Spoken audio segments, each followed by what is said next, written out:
शहरातून दोघे सराईत गुन्हेगार तडीपार। आगामी लोकसभा निवडणुकीच्या पार्श्वभूमीवर कायदा आणि सुव्यवस्थेला बाधा निर्माण करू शकणाऱ्या शहरातील 2 सराईतांना पोलिसांनी सोलापूर आणि धाराशिव जिल्ह्यातून तडीपार केले। आणखी काही सराईतांना तडीपार करण्यात येणार असल्याची माहिती पोलीस सूत्रांनी दिली आहे।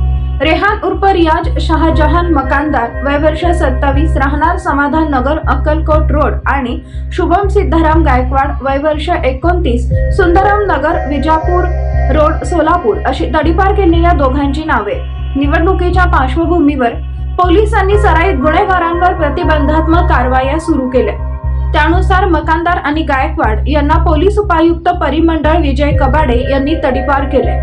शुभम सिद्धाराम गायकवाड याच्यावर विजापूर नाका पोलीस ठाणे हद्दीत गुंडगिरी करणे, शिवीगाळ व दमदाटी, मारहाण करून दहशत निर्माण करणे, लोकांच्या जीवितास हानी पोहोचवणे, महिलांना लज्जा वाटेल असे कृत्य करणे अशा प्रकारचे गंभीर स्वरूपाचे 6 गुन्हे दाखल आहेत। या अनुषंगाने या आरोपीवर तडीपार कारवाई करण्यात आली असून आरोपीला तळेगाव दाभाडे पुणे इथे सोडण्यात आले।